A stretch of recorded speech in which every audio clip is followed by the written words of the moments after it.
What's up, everyone? So I wanted to start by saying stutter effects in music is nothing new, but over the last year or two, using LFOs to create that stutter effect has never become more popular, and we decided to host a webinar about this topic, showcasing all of our favorite techniques for creating this effect. Over 1,000 people signed up, so we wanted to make it available to everyone on our YouTube channel. So sit back, enjoy, dive into this webinar, and hopefully learn a bunch about how to create stutter effects using LFOs in your music. I just want to start by saying that LFOs in music isn't actually anything new. This has been going on for decades at this point, but over the past, I guess, year, maybe two, I'm honestly maybe even since 2020, like during the COVID time or era, so almost 3 years, that stutter style effect that you can create using LFOs has really never been more popular than it is now. And personally, what I find so cool about this effect is that it can be applied to pretty much any genre without necessarily like jeopardizing your own sound. Um, and I think that that's an important point before we get into all of this, because I'm a really big advocate of borrowing current trends, but not necessarily abandoning, your roots or your sound. So this isn't about trying to sound like everyone else. It's actually quite the opposite. It's about sounding like you.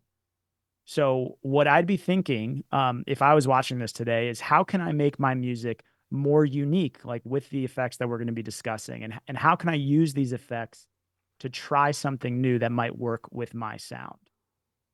So with that in mind, I just want to kind of get into today's format, so you know what you're getting yourself into for the next hour. I'm going to do some super quick intros so you know who we are. And then for about 30 to 40 minutes, we're going to be talking about stutter effects using LFOs. And we're going to be jumping into the DAW and doing some really cool examples to showcase a lot of the different styles and things you can do with this effect. And then from there, we're going to be doing a quick giveaway of one of our premium courses.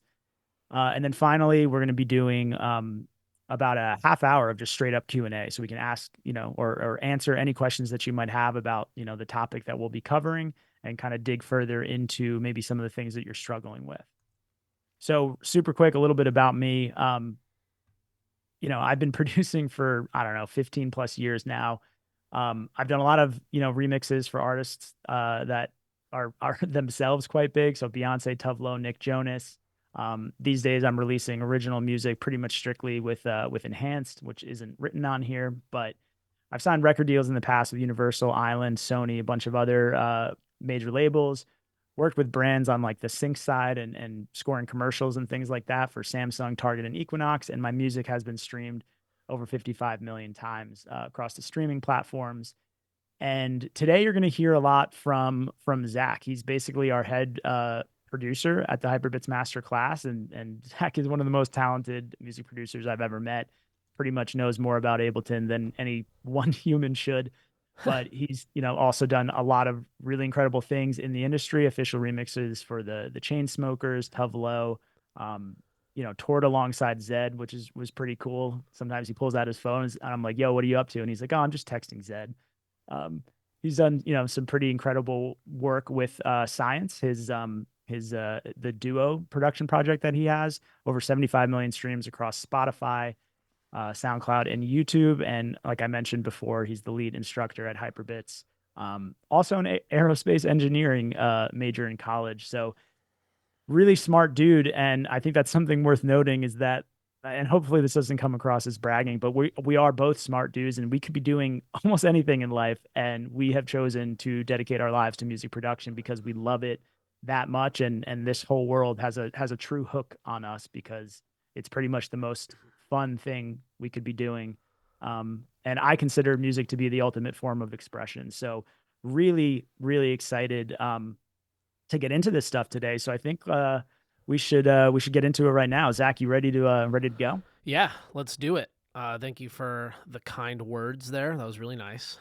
Awesome. Well, let's just jump in and talk about this. So just to clarify before I dive into the DAW and really get into the weeds here, what is this stutter effect we're talking about? And, a lot of you, I'm sure, have come to this webinar with your own perception of what this is. A lot of times when you hear these sounds out in the world, there's many types of this effect and many ways to create it. So it can get really convoluted online. But the easiest way to think about this effect is basically just calling it volume or frequency shaping with an LFO. So, in layman's terms, turning up and down the volume of a sound, the gain of a sound at some rate to create that kind of stutter wobble effect. Or you can think of having a filter and opening up and closing the cutoff of the filter to kind of create that kind of like wobble stutter effect as well. So, there's kind of two ways to do it. They both sound similar but different. And we're going to kind of dive into a bunch of examples of how to make this possible. And really, when you're thinking about it, you should be asking yourself, like, what are the applications out there? How many ways can I use this effect? What are all the ways to use it? And one of the easiest things we can do right now, just to kind of inspire you all and get you situated with knowing what we're going to be showing today, is just actually show a couple of practical examples in music. So what I want to do is quickly just bring up a couple of tracks here and just play for you quick samples of this type of wobble stutter effect that we're talking about in a bunch of different contexts. And we're going to go into the specifics of these examples and how to create them. But just to kind of kick things off, let's just listen to a few. So the first one is by artists called Odessa. I'm sure a lot of you are familiar. This is their song, The Last Goodbye. I'm just going to play a little snippet here.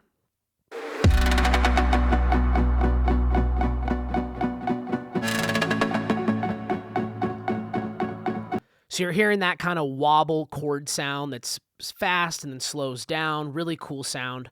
Next example here is an artist by the name of Lavern. He has this song, Hold Me.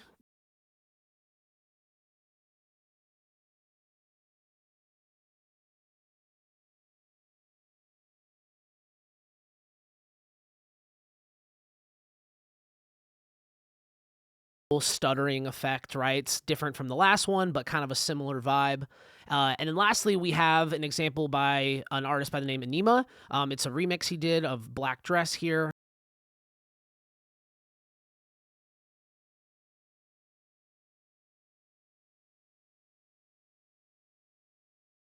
And similar, but different, right? It's a lead, it's kind of more percussive. So there's a lot of applications of this. And let me just go back to the slides here. And what we want to do today is I kind of want to simplify the process and just give you the 5 best options that we know of to create this effect and implement it and start getting really pro results. Start elevating what you do with this effect to kind of get that 10 out of 10, 10 out of 10 sound design effect in your music. So the 5 versions of this effect we're going to dive into. First one being creating this effect inside synths. So obviously this is limited to synths, right, themselves, but you can create this kind of LFO movement inside of a synth, and we're going to kind of dive into that. Next is utilizing MIDI tools. So actually creating the MIDI that will make these cool wobble stutter movements.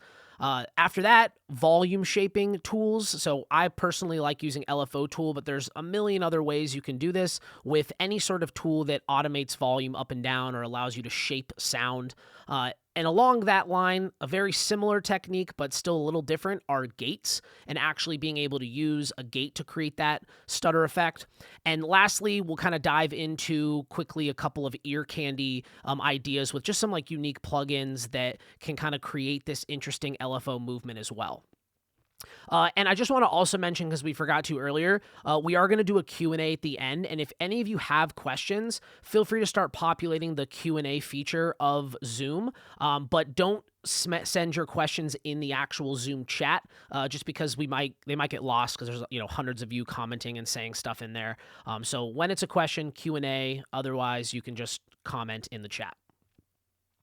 So the question you want to always ask yourself when we start to use these techniques is, what makes my LFO special? What am I doing in my production to not just slap on a tremolo effect, right? Anyone can do that. Anyone can just put on a wobble and be like, oh, I'm done, right? What can I do to make that special? And I think the easiest way to think of that is thinking of the concept of creating unique movement. How can I make my stutter unique? And I've sort of broken that down into 4 ways of thinking about it. First being, can I have variation in sections? Can I, not just have 16th note wobble the entire time? Can I do something to vary it? Next, thinking about free rate timings, and we'll get into this when we show LFO tool, but you can actually have the rate change so that it's faster and slower over time. Pretty much every example I just showed you, they use that. Obviously, along those lines, automation, right? Actually drawing in and smoothing out these effects so that it's very musical. And finally, combining effects, right? Doing different types of stutter, different types of effects, adding other things like reverb throws and delay, just whatever you can do to kind of elevate the idea. Now, let's just dive into the DAW because I want to get to these examples, and there's quite a bit of them, and I want to have plenty of time for Q&A. So I'm going to show you 5 techniques. We're going to kind of be asking ourselves what makes them special each time, experiment with them to get these elevated results that aren't just like simple tremolo effects, and then just discuss some next steps. So let me shift over to the DAW here. And if you guys can just do me a favor, just to make sure everyone's with me still, ready to dive into the examples, just shoot me a yes in the chat or a hell yes, or if you're ready to dive in, get into these examples here. Okay, awesome. A lot of yeses and a lot of hell yeses. Nice. Okay, cool. So the first... Oh, go ahead. I was just saying we're getting hundreds of yeses. Sweet. Yes, hundreds of yeses is a good sign. So first example here I want to go over, very similar to the first example I showed with the ODESZA song. It's essentially how do I create this traditional stutter LFO effect inside of a synth. So I have open here just a default Serum preset. It's just a saw wave, nothing special, no filters, no changes at all. And I'll just play these chords so you can kind of hear what this sounds like. Make sure it's not too loud here. Right? Just a sustained chord, nothing crazy special at all. So the basic idea behind doing this in a DAW would be to take advantage of one of the two methods, either the volume automation of a sound or the filter automation of a sound. So for this particular example, I'm going to do filter automation. So I'm just going to turn on the MG Low 12 filter here. So, you know, we can take the cutoff of that filter, move it around, and sort of hear what this sounds like. Right? So you could imagine if I can automate that up and down at certain rates, that will create an interesting wobble effect, stutter effect here. So I can grab just the first LFO, go ahead and assign it to the cutoff, right? Go ahead and create a shape that's basically going from high to low, meaning it's just going to move this cutoff up and down at a particular rate. So right now I have it on off, but you could also theoretically trigger this effect. So like, for instance, I'm sure a lot of you have heard if you trigger at quarter notes, it would sound like this. Right? Every single time a quarter note happens, based on the BPM of my set, it's going to move that cutoff of the filter. But where this gets interesting is when we turn off the BPM of our LFO here, and we can actually manually have this stutter be faster or slower depending on where the rate is set. So I can kind of play with that while you're listening. Right? And that's how you get that kind of variety over time. So one other layer to this to kind of make it a little bit more useful is you could actually take an envelope, create a simple high to low or low to high change here, and then you would just drag that envelope onto the rate of the LFO that's modulating the filter. And again, there's a lot of words here. I think, you know, this will be recorded and everyone will have access to this tomorrow. So if any of you get lost, I promise you hear this a couple times and it'll make total sense. But the basic idea here is we're using this envelope to manually in the synth have our rate start fast and come slow. So we can play this. Right? And you can hear at the start of the notes playing, the rate's really high, and then as time goes on, the rate gets a lot lower. So you could imagine fine-tuning this based on your song, based on your tempo, to create that really interesting movement. And what I've gone ahead and done is actually pulled up one of the layers of the preset that ODESZA actually used in that example to kind of let you hear this in the context of the DAW here. So this is just like really basic sound. I mean, it's just square waves rather than saw waves, but there's a little bit more effects on here. This is processed a little bit, but the basic idea is the same, right? There's an LFO on the filter cutoff and another envelope modulating the rate of that LFO. And we can kind of listen to that, what that sounds like in the DAW here. So I'll go ahead and play it once, just playing just the chord, and then you'll kind of hear it kick in with a little bit of a beat behind it so you can hear it in context.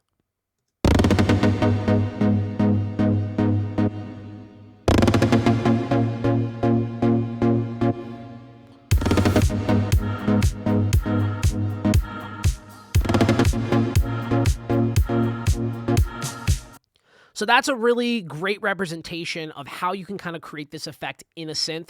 I'm sure there's tons of presets a lot of you are all using that have this in some way or shape or form baked into some of their LFOs. So just be mindful when you're looking at sounds. See if envelopes are manipulating parameters in LFOs. And, you know, obviously you could have simplified versions of this. You could have, rather than an envelope actually changing the rate, you could have just a steady rate. But this is basically how you would create this effect inside of a synth. And it's, you know, pretty straightforward once you get the basic idea. So next I want to talk about how we can create this effect with MIDI itself, because, you know, in this example with the chord, it was great because we had this cool chord sound. We wanted that sound to have that effect baked into the synth. But a lot of times you don't have that luxury. Maybe you have some synth sound that's just like a really percussive sound, and you don't want to have to remake the whole patch and configure the LFOs and the envelopes and do all this stuff. You just want to actually draw in MIDI that does this kind of stutter LFO effect. So there's a couple ways to do this, but one of the easiest ways to do this is utilizing MIDI technology in most DAWs. So almost every DAW has a built-in arpeggiator, and within the arpeggiators, there's usually some form of in Ableton, it's called chord trigger, but in other DAWs, it could just be like a re-trigger, where essentially it's going, if you hold down a note, it's just going to re-trigger the MIDI based on whatever rate you set on the arpeggiator.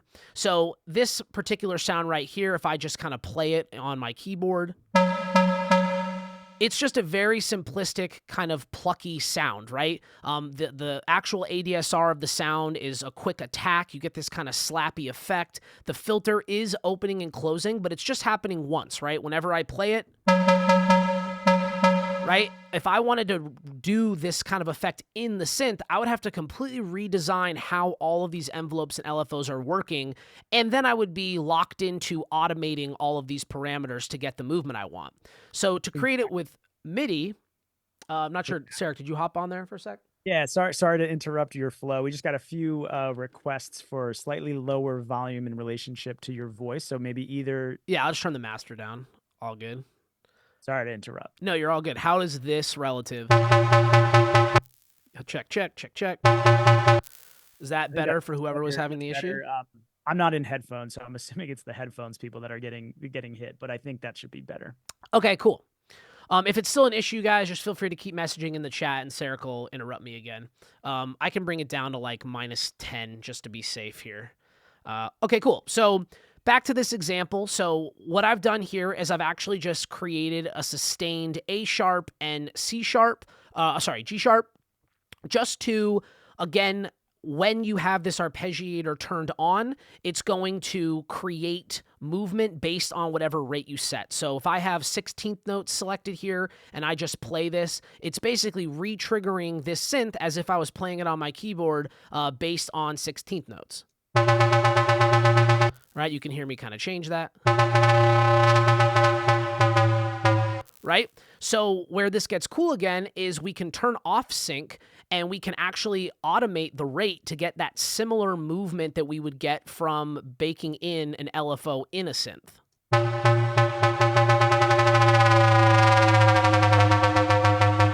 Right? So you can automate this in the DAW. So what I've gone ahead and done here is I've actually taken a sound, the same sound, and I've already baked in an automation that sounds cool in the context of this example. So you can see here, if I pull this up, and I'll make this a little bigger for you, pretty straightforward. It's just starting at a rate of 29.1, and it's going to a rate of 322 milliseconds. So you're getting this kind of effect.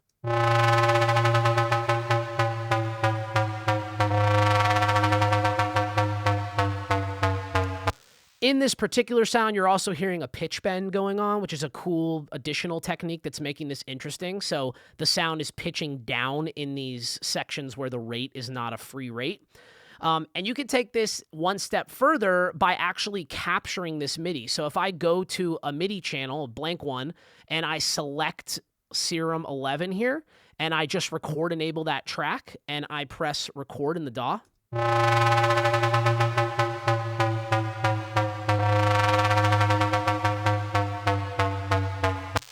So you can actually capture that MIDI, and what's really powerful about this is now we have the MIDI and we can apply it to literally any synth, right? Any sound, we can layer this sound really easily, and we could come in here and we could edit this, right? Maybe you figure out this perfect wobble movement that happens like on the 1, 2 of the measure, but then on the 3 and the 4, you want to just make this like steady 16th notes, right? You don't want to have that kind of movement. And this is one of the inherent limitations when you don't have things in MIDI. If it's in the synth, you might find yourself in situations where sometimes it plays and it triggers properly. Other times it like gets off beat. So that can be annoying. And when you have things recreated in MIDI, you have a ton of control over making the exact rhythmic changes that you want. So again, just to kind of hear this example fully, I'm going to play it once and then the beat's going to kick in with the idea as well, just so you can kind of hear it in context.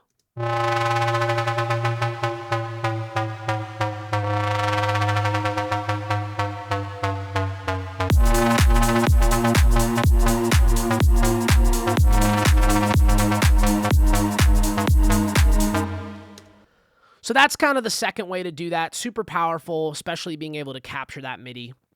Third way is when you don't have synths, right? Like now let's say we have audio and we want to actually have this kind of movement, but we don't have the luxury of creating MIDI. We don't have the luxury of pulling open a synth preset.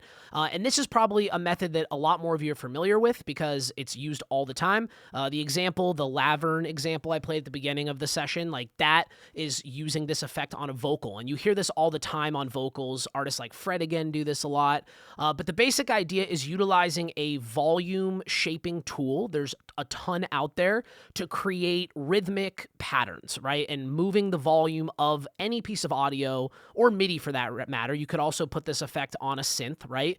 Moving it up and down in volume to create that motion. So I just want to play an easier way to set this up. So if you're just doing like simple 16th note stutters or, quarter note stutters, you don't have to go crazy with pulling open an LFO tool or some complicated, automation. You can just pull up like a simple plugin that does this. In Ableton, there's something called Auto Panner, and Auto Panners typically what they're designed for is to pan things left and right at certain rates. But when you take that phase knob and you drop it down to 0, it effectively just becomes a volume automation tool, a tremolo effect.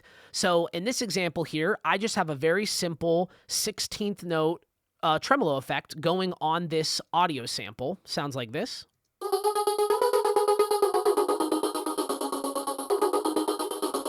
And, I could come in here and I could play with different settings to create different types of motion, different types of stutter. Essentially, the attack of the stutter, the degree at which it feels kind of choppy versus loose, can all be manipulated with manipulating some of the parameters in basic plugins like this. So we could play with changing the shape.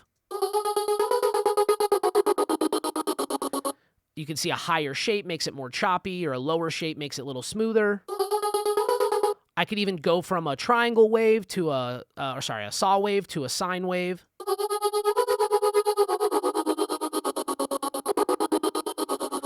So you could hear how when you're doing simplistic stuff, this is the way to go. Super easy. You could slap it on any synth. You could slap it on any piece of audio. Along those lines as well, there's also a very similar sound used with gates. And I just kind of want to briefly touch on gates because in a lot of ways, it's essentially the same thing as using just a volume or an auto panner in this case, but a volume shaper plugin. But the way it triggers is differently, meaning that the way you set it up and the options of how to manipulate it are slightly different. So just for the sake of this example, I'm just sticking with 16th note, a simple rate. So obviously you heard what this effect sounds like with that. If I turn on a gate, What this is basically saying is, okay, rather than just utilizing some defined rate in the plugin, I want to actually send a signal to a gate and then trigger that movement up and down. So what I've done here is right below this effect, I just have a really basic MIDI track that's just playing essentially like a little click sound. So I can pull it open. It's just a bunch of 16th notes. And what it's playing is this kind of kick sample that I've shortened, and it sounds like this. Right? It's just triggering this really, really, really short, tight little click sound. But what I've done is I've gone to a gate and I've selected for a sidechain input. And any gate can do this. Third-party gates as well, like FabFilter Pro G. That's a really good one. I just like using the built-in Ableton one because the CPU is really low. I've selected that MIDI track as the trigger. And then essentially you have all of these parameters that you can manipulate to kind of change that flavor of the stutter effect. So in similar ways to on a auto panner here, or any type of volume shaping tool to change the shape or the actual curve that's creating the movement, you have attack, hold, release, threshold to be able to also carve and shape that. So it's basically the same thing, just a different flavor, and sometimes you can get like subtly different results. So we can kind of play with this and hear what that sounds like.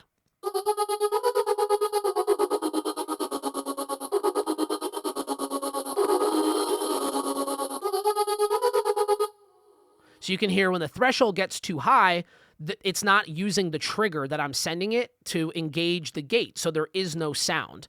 And one of the benefits of using a gate is not so much setting it up and configuring it, because the reality is you can get kind of a similar sound with a gate and with just volume ducking. It's actually how you're triggering it. So I can actually go into the MIDI and I can manipulate the MIDI to change the rate, right? So if you're more comfortable in using MIDI and you're like doing things like adding grooves to MIDI to create, syncopation or some sort of like emphasis on your stutter effect, this is probably the best way to create it.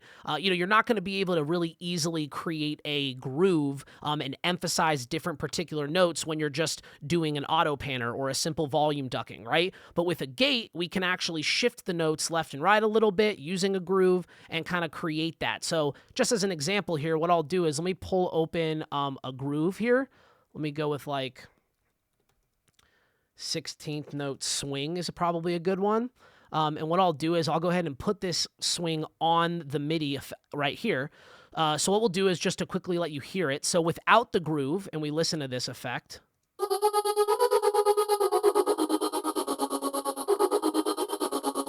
Straight 16th notes. But if I add this groove to the MIDI,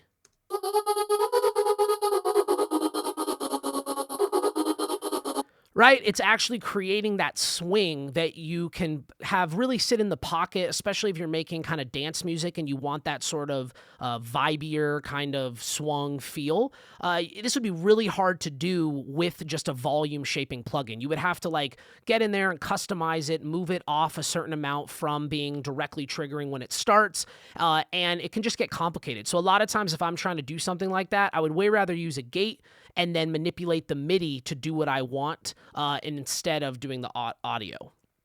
So that's kind of like the simplest way to go about it, and that's usually when you just have something that's like 16th notes or 8th notes, but we want to be more interesting. We want to do stuff that makes it unique, right? I talk about like, how can I elevate this? Well, I want to play another example where we kind of get into that a little bit. And in this example, you can hear how rather than just keeping like a 16th note stutter the whole time, we're actually combining free rate stutter effect into 16th note stutter effect and doing it in a transition of a drop. Much more interesting, brings a lot more life to the track, but still a very similar concept.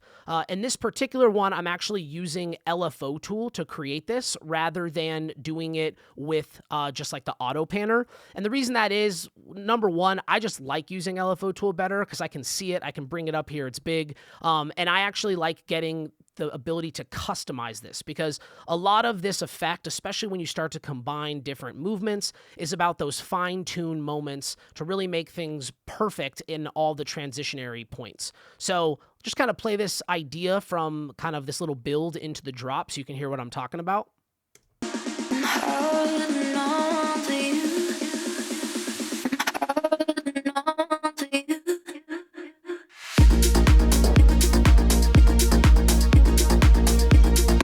So you can hear, right at that transition point, there's this cool acapella little motif that happens, and all I've done is created a simple shape in LFO tool, very similar to, everything we've gone over today, and I turned off the rate, right, of being a rigid rate, and I've automated from 13.5 hertz down to 1.45 hertz, right? So you get that cool fast stutter to slow stutter, and it's really dramatic because LFO tool, and why I like using it a lot also, is that it's pretty much going from 0 volume up to 100 volume at its max. So you get that really intense, just an intensity with the wobble effect. Right? If I didn't want it to be as intense, I could simply, easier thing would be to not have it automate as much of the volume. Right? Could keep going. Right? So you have a lot more control over how aggressive the effect is and, how specific the shape is when you use a tool like LFO tool. And that's really the benefit of doing it in a plugin like that versus just taking, an auto panner like in the previous example and having it be just at 100%. And you can see in this example, right, to add that interesting level of this effect in the song, instead of it just being one free rate thing that keeps repeating, we actually transition from this cool free rate in the build to once the drop actually happens, it's just a simplistic, 16th note movement. So the combination of going from, and it's the same exact shape. The only difference is in the right before the drop, it's automated, the rate, and then when the drop starts, it's just happening at 16th notes.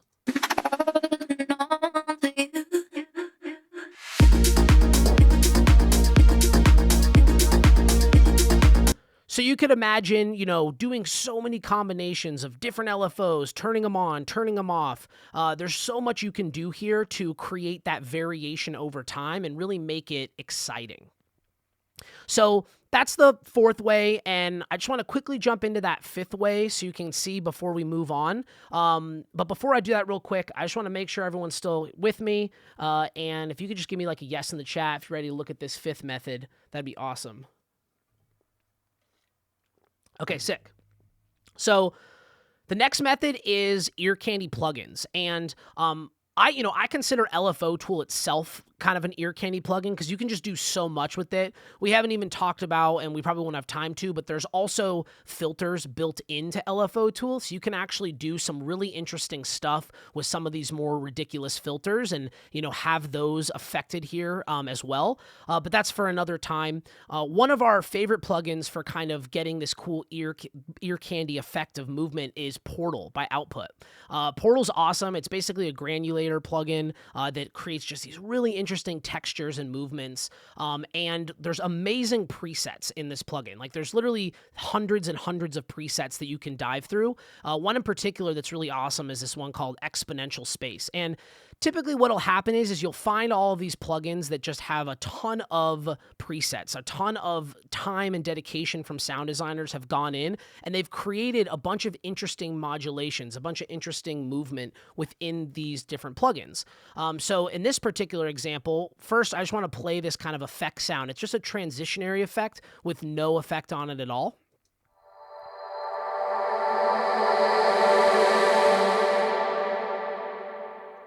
So, just a cool little swell. Listen to what this sounds like when we actually have Portal on here.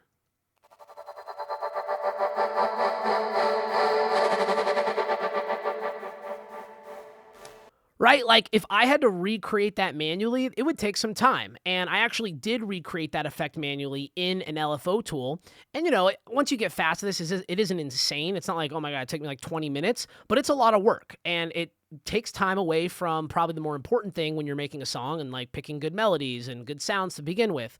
So I think that finding cool plugins like this and especially cool little presets like this can really, really help to elevate the speed at which you make songs and also just give you cool, interesting results you wouldn't have otherwise figured out. Like I, for instance, don't think I would have thought naturally to have the rate slow down and then speed up again on the turnaround. But it's a really cool effect. So I recreated that here with LFO tool, and I'll bring up the rate so you can kind of see what that looks like visually.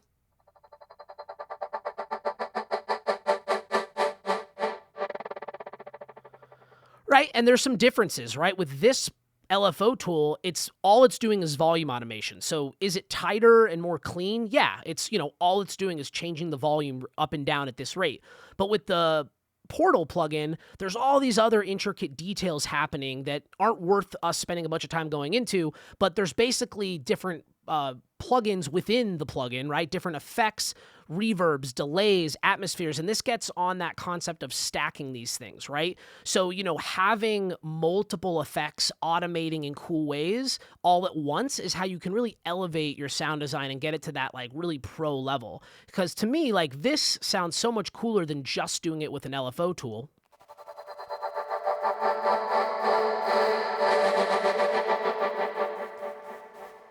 Right. And maybe I could do stuff by myself, right? Like I could come in here, I could probably grab some sort of cool reverb delay plugin, maybe something like Endless Smile, and I could automate that effect over time as that wobble's happening.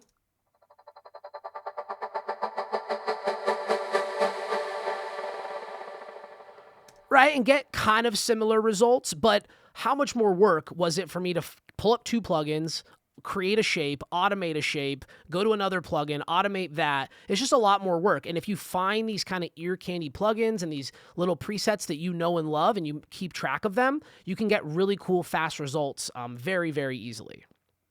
Yeah, and I just want to add that like the only people that are anti plugins are people with insane egos. Like the professionals all use presets. The professionals like love this stuff because it takes them out of their own limitations of what they want to create, or sometimes it's just a time thing, but it allows you to just basically like, tap into someone else's sound design or someone else's configuration of what they think is cool. So, if anybody ever tells you not to use presets, they are an amazing tool and available to you in every single synth plugin you've ever gotten your hands on. Right, there's some really incredible sound designers that have spent a lot of time to create them. So if you understand how to do this stuff and then pair that with the power of presets, pretty incredible combination.